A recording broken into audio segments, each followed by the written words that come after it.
Hi. I've been trying to make this video or trying to post on my personal socials for about a week now, and I just haven't been able to bring myself to do it or kind of figure out how. And then something happened yesterday that made me realize that I have to do this now. I have to speak out and I have to share. So here we go.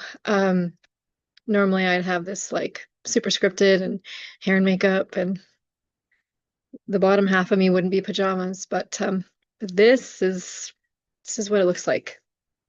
This is what my life looks like right now.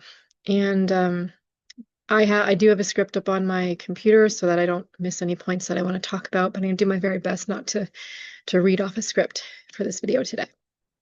So this is really hard. Um, why this is kind of hard for me is because I know that I've already received a tremendous amount of support and help from my friends and family and so many different people, new people, old people over the last 10 years. And so there's a really big part of me that feels unworthy of more help. Um, and I'm just actually really tired of fighting. I've been advocating for myself for a long time and I'm tired. Um,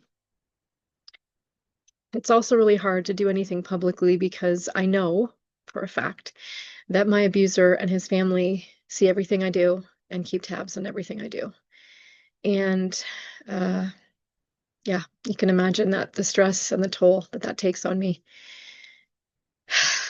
I also know that there's going to be a ton of different kinds of people on my social media, um, really close friends and family who know, pretty much the extent of everything that I've been going through for the last 10 years. Um, and then there's friends that, I used to be close to, people who, because of what I've gone through, I've grown distant from. And most of you now kind of only know what's been going on with me through my social media posts. And then there's high school friends and colleagues from all kinds of jobs that I've worked over the years, and even former coaching clients of mine and clients in other capacities. And then there are the people that I thought were my friends and family. Many people who, when I finally left the violence and spoke out and asked for help, turned a blind eye and slowly removed themselves from my life. Some of you even took my abuser's side. And you know what? I get it. Um, it took being horrifically injured and having my life completely altered for me to for me to face the extent of what I was going through, for me to question my own belief systems around abuse and violence and trauma and healing. And my God, the list is crazy long. Um, so I actually really believe that a lot of the people who disappeared from my life just couldn't face the truth. Um, it's the hardest thing in the world to re-examine your beliefs and to question everything and to call out what's wrong, even when it might impact your paycheck, your livelihood, your relationships. So hello to all of those of you as well. I used to be someone who thought trauma was bullshit. I used to think, you just got to tough it out. I used to think, you're not doing the work hard enough and you don't want it bad enough. And I'm guilty of saying the same thing to people I used to coach. But sometimes it just takes having your entire life flipped upside down for you to finally face truth, I guess. So, to those people I just mentioned, I want to say this. Please stop telling me that I'm playing the victim or accusing me of having a victim mentality. Let's look at the definition, shall we? Victim, noun, a person harmed, injured, or killed as the result of a crime, an accident, or any other event or action. I am a victim. I am a victim of domestic violence. That is real, that is true, and there's no dispute on that. This victim mentality you keep claiming that I have or that I'm playing the victim, that's a psychological condition when a person tends to see themselves as a victim of the negative actions of others, according to the internet, to gain sympathy or avoid responsibility. Let me tell you, I have done nothing in the last 10 years to try to gain sympathy or avoid any form of responsibility. I've taken every action I know to take to try to get better and to try to heal from this, while also simultaneously attempting to hold my abuser accountable. So cut it out, okay? Because it's just fucking not true. I'm not playing the victim. I now know that that's not a thing that happens to actual victims. And unfortunately, the world that a lot of us come from, you know who I'm talking to, we were taught that there's no such thing as victims, and it was wrong. We were taught wrong. Being a victim is real. What happened to me is real, and it impacts every single second of every part of my day. So regardless of how we know each other or how you end up seeing this video, thank you. Thank you for taking the time to watch and to listen and for supporting in whatever way you can, in whatever way feels right to you. I also hope that my GoFundMe campaign and my continuing to heal out loud, as everyone keeps saying, brings some attention to what life really looks like after you leave, to the really hard lifelong impacts of domestic violence.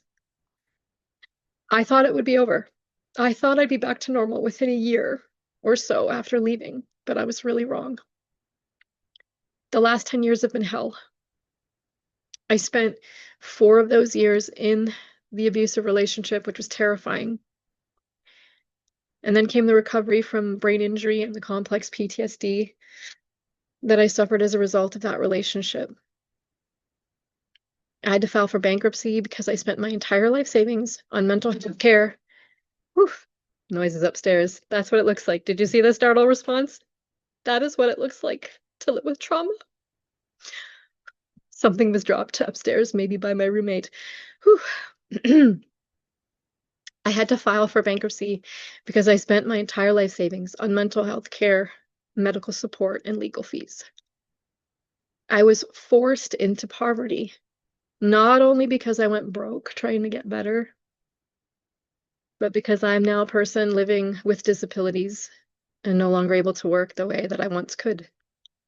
So in these 10 years, as everyone has pointed out to me recently, I have navigated the criminal justice system with disappointing results, although I'm very grateful there was at least a conviction. I've navigated the family court system.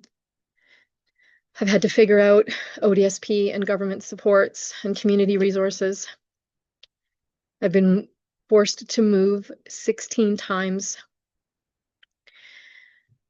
I continued to live in survival mode every day, trying to get back on my feet. And I am still in the legal process currently in an active civil suit suing my abuser for damages.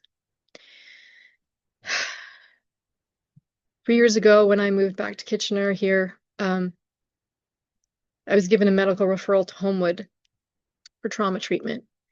And I couldn't figure out how I could afford to go. So I gave up. Instead, I threw myself into every single free and local resource available here, from mental health support to art therapy to groups to, my God, whatever was available, you name it, I have done it. And I also accessed as much as I could while I was in Vancouver. Instead of being able to go to Homewood 3 years ago, I basically just did the only thing I know how to do. And those of you who know me, I figured that I had to try to get back to work. I wanted to try to create a way that I could work again within my new limited capacity so that I could eventually save up enough money to go to Homewood. So that's when I created Retail Therapy KW and DVVA. So you're getting a little more of the backstory than I think I was ever planning to share. I knew I needed to get back to work. I needed to figure out how to make money, and I needed to figure out how to do it as a person with disabilities. And so I created an organization that first and foremost could accommodate my disabilities and allow me to work slowly within my capacity, hoping that over time I'd get stronger and eventually be able to have the organization hire me and maybe build a career and continue to help others who went through what I went through. Um, I really also needed to make what I went through meaningful. I wanted to build something out of what I learned from what I went through to help others so that in some small way, even though I would never say it was worth it, it was kind of worth it, or at least worth the really hard recovery that I was going through. But in those 10 years, um, I never really got a break. Not a chance for real recovery, not a chance to rest, just 10 years of survival mode or survivor mode. And recently, in the middle of my 16th move, literally the day before, I ended up in the hospital. I just couldn't breathe. I had shortness of breath. I had chest tightness. I got winded when I would do anything. I suddenly became unable to function more than, in years, more than very similar to how I felt initially in the early stages of my recovery from the brain injury, but also kind of different. And I went to the hospital and they ran all the tests, heart, lungs, to rule out everything life-threatening. It's not a heart condition, it's not blood clots, it's not cancer, it's nothing super serious. But the truth is that I'm burnt out. That at least is the consensus among my medical team, my mental health team, my friends, and current colleagues. I am absolutely tanked. My body has said no more. And I can't keep going the way that I was. I can't keep pushing past my limits. I can't keep living in survival mode every day. My body is done. It's forcing me to stop. So I'm finally listening. The irony of these sounds in the background, work related, as I share that I can no longer work. My medical leave of absence starts July 1st. For the first time in 10 years, I'm taking a real break. Not just to recover from the abuse, but everything I've gone through since trying to rebuild my life. And for those who know me, you know how incredibly hard it is for me to do that. So that's what brings me here to this video with you. Even though my charity is doing amazing work, and even though our board is kick-ass, and even though our volunteers are amazing and we're supporting so many survivors, and even though I have been able to create a part-time job for myself there, I just don't have enough money to do what I need to do right now. So I'm asking, if you can, please donate to my campaign. Please help me get into this program. It's a 9-week inpatient trauma treatment program for women only at Homewood here in Guelph area. And it's extremely expensive, despite a big part of it being covered by OHIP. Please share my video and my campaign to help me raise money and also to help raise awareness, because it's not just for me, but I really do want to share the impacts and raise awareness on the long-term impacts of domestic violence and the reality of it, like just the hard, cold, brutal reality.